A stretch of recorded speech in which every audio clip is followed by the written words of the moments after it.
in the House is H.R. 1835, and in the Senate it's Senate Bill 1408. Now that bill has been put with the climate bill, and that now is coming up on Wednesday, just the announcement of it. So we're still some time away from a vote. And the bill, this bill will be the Kerry Lieberman bill. So we're in that bill with the climate points, which I don't, as far as our part of the bill, there's no criticism at all. Our part goes through very easily as far as standing all kinds of checks and people looking at it and everything else, because we pretty well conditioned the American people and Congress too that we have got to get off the OPEC oil. And this is the first step to being able to do that. I just take them back to the California model that when the trucks are ordered, the stations are always built.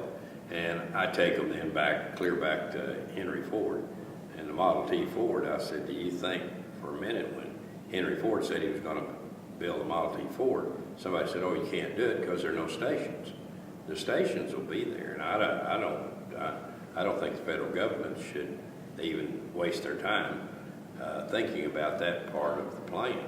That just give us some help on the heavy-duty equipment, and then from there we'll build the stations and go forward. Well, more fuel.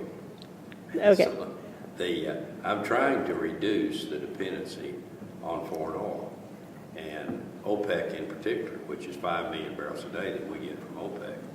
Now, so if we can go the 8 million heavy-duty Class 3, 8 heavy-duty trucks, 18-wheeler, that is 2.5 million barrels a day. So if I can reduce the 5 million with 8 million heavy-duty, then we'll see where it goes on down in the system. Because it'll be clear at that point that natural gas is a very good transportation fuel. And now Congress is conditioned to do it. The people are, and we'll move forward and we'll reduce the OPEC dependency. People come up to me like today at lunch at Del Mar Country Club. I had 6 people come up to me and all said, we appreciate what you're doing, trying to get off the OPEC oil. And so I think when you have people coming to you and saying that there's a good acceptance of get on your own resource. And that's where I go. I go from first, get off OPEC oil, get on your own resource. Well, we only have one resource that will move an 18-wheeler, other than diesel, but is natural gas. And I always look at diesel as being foreign oil. Well, what I always say is it's all American. Okay. I'll take anything that's American.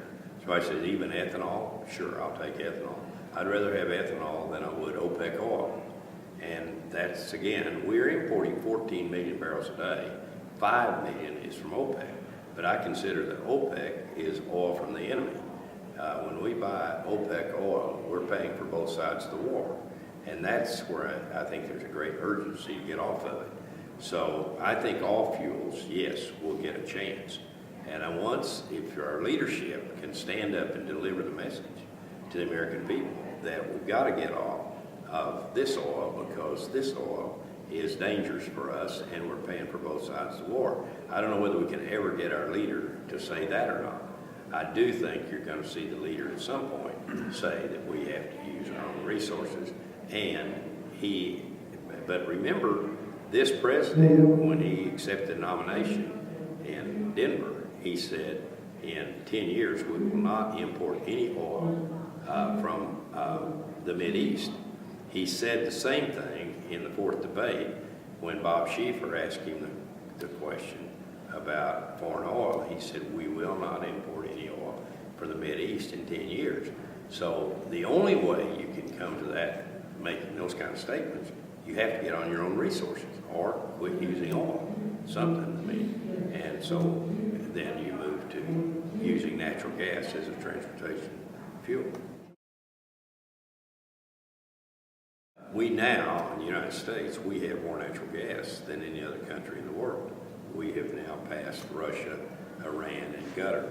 And that's all good. That's great for the country. It's time to use now the resource and replace the OPEC oil. But when you look at the global economy, and as it recovers, all the world can produce is 85 million barrels of oil a day.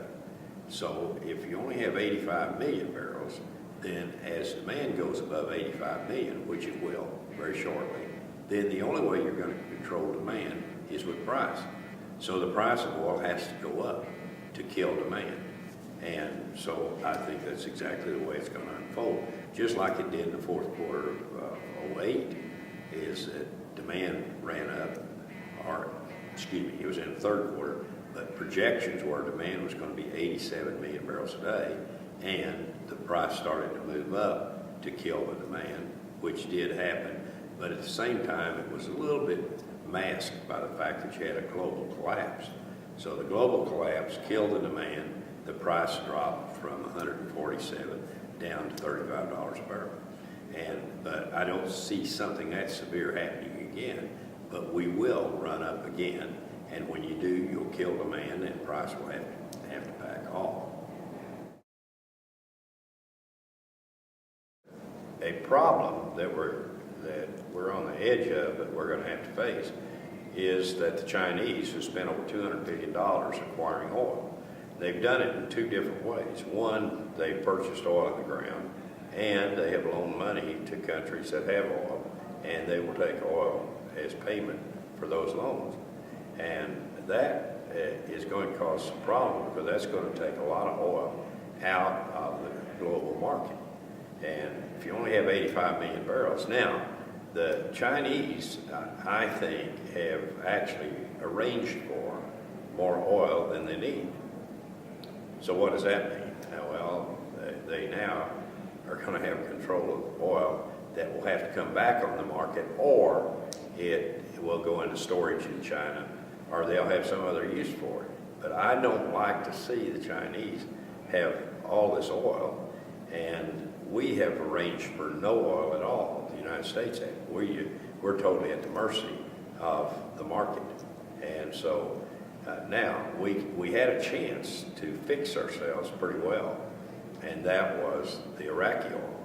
And after we spent $1.5 trillion and lost 5,000 of our people and injured 31,000 more, we did not even get a call on any oil out of Iraq. And look who got the call. Is the biggest oil field in Iraq will be developed by China, Ramallah. And that's a 15 billion barrel oil field. Now they've had lettings for other fields to be developed. And all of this has happened in the last 2 months. And so it's very, very new. And the way that will unfold is the Chinese got 2 more fields to develop, and other fields have gone, I think, one to Total, a French company, and I can't remember to who else. But United States, we have nothing in the deal. I think it will go down as probably one of the most stupid things that we've ever done as far as taking care of the United States, that we did not get a call on the Iraqi oil. And I told both the Bush administration and the Obama administration, you've got to do this. They didn't pay attention to me, obviously, but you would have done it at the market price for oil is what it would be. So Iraq would not in any way have any loss on selling the oil to us.